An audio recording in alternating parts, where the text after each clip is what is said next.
prochaine pour les résultats. Maïta est une infirmière au grand cœur. Dans les locaux de son association lilloise, cette bénévole de 60 ans soigne les patients gratuitement. Alors ici, on soigne les personnes qui n'ont pas accès aux soins, donc soit qu'ils soient français ou étrangers, soit parce qu'ils n'ont pas de sécurité sociale, ça c'est plutôt pour les étrangers, soit parce qu'ils n'ont pas suffisamment d'argent pour avancer les frais de la consultation médicale. Depuis bientôt 20 ans, Maïta s'occupe de ces exclus de la Sécu avec son équipe. Une vingtaine de médecins et infirmiers salariés et bénévoles. Nous avons créé l'association en 1996. En fait, à l'époque, j'étais avec les 3 autres fondateurs bénévoles chez Médecins sans frontières qui a fermé ses portes. Et quand on a vu le nombre de personnes que l'on prenait en otage, entre guillemets, parce qu'ils n'auraient plus accès aux soins, on a décidé de remonter une association. On dit on ne peut pas laisser tous ces gens sans soins. Repêcher les plus démunis, exclus du système de santé, c'est le défi quotidien de Maïta. Grâce à son association, elle fait du bien autour d'elle. S'occuper des autres est au centre de sa vie. C'est vrai que c'est un peu mon bébé. J'ai un peu du mal à me l'ôter de l'esprit. J'y pense tout le temps, même quand je suis en vacances. C'est un peu casse-pied. Mais... Jeune en rupture familiale, SDF, famille précaire ou étranger, avec son équipe, elle soigne gratuitement 6000 personnes par an, le temps qu'ils retrouvent un accès aux soins classiques. Les nouvelles personnes qui arrivent ici voient en priorité l'assistance sociale. Voilà, donc Thierry est salarié chez nous depuis 12 ans, 13 ans. Combien de temps 15, depuis 15 ans. Donc, voilà, et qui est devenu le champion du monde de l'accès aux soins. Tous les jours, Thierry rencontre une dizaine de personnes qui se présentent pour la première fois au centre et assure le suivi des dossiers en cours. Son rôle, faire un état des lieux de la situation des patients, car ici on ne peut pas soigner tout le monde.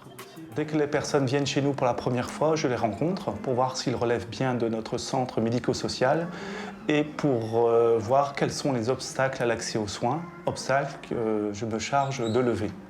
Pour cette réfugiée politique guinéenne qui vient pour la 2e fois, Thierry suit le dossier de près pour lui obtenir rapidement la CMU, la couverture maladie universelle. Elle a pu avoir ses premiers soins et maintenant ils sont en train de nous remplir des formulaires pour avoir le droit à l'assurance maladie.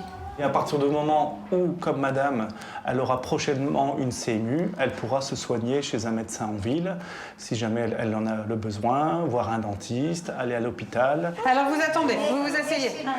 Avant de réintégrer le circuit de soins classiques, les patients viennent en moyenne se faire soigner ici 3 fois. Voilà, donc après l'assistance sociale, c'est arrivé au cabinet médical. Donc on a 3 médecins salariés, 10 médecins bénévoles. Et leur travail est complété par 12 infirmières, toutes bénévoles.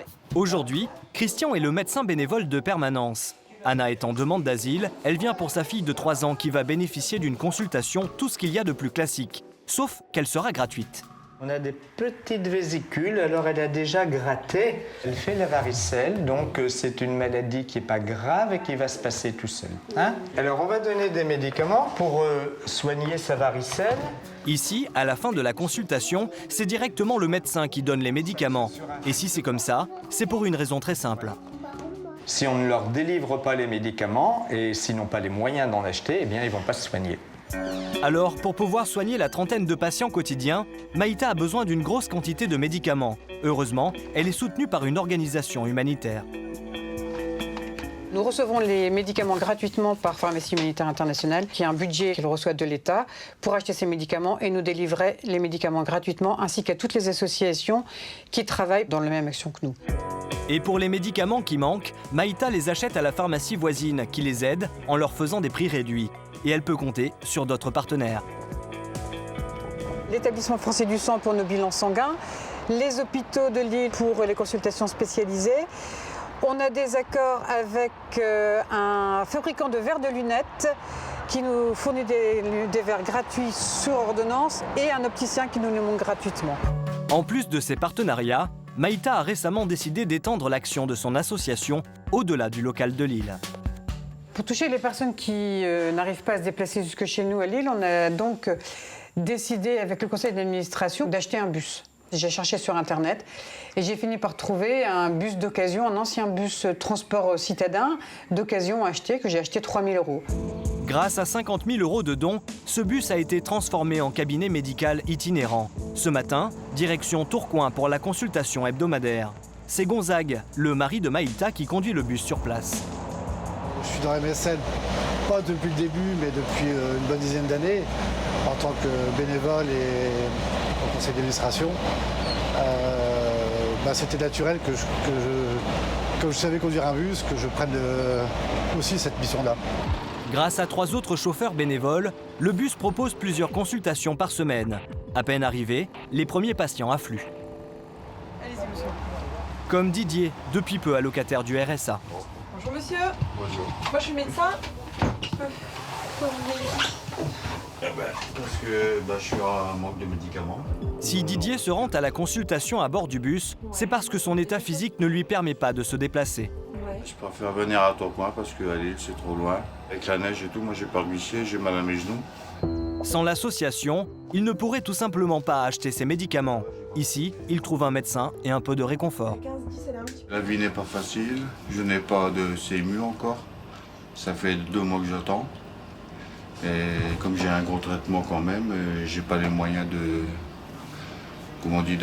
payer les médicaments. Il faut avancer et être remboursé, mais c'est trop cher. Pour Maïta, le but est atteint, puisque Didier et les autres se soignent grâce à l'association. Mais cette femme dévouée pour ses patients aimerait en faire toujours plus. C'est vrai qu'il y a un côté frustration, on pourrait faire plus, mais on n'a pas les moyens de faire plus. Mais déjà, ce qu'on fait, c'est mieux que le néant, quoi. On rend service à toutes ces personnes. On fait 6000 consultations par an, donc c'est pas négligeable. Prochaine étape pour Maïta, réunir des dons pour financer les prochaines actions de l'association. Merci.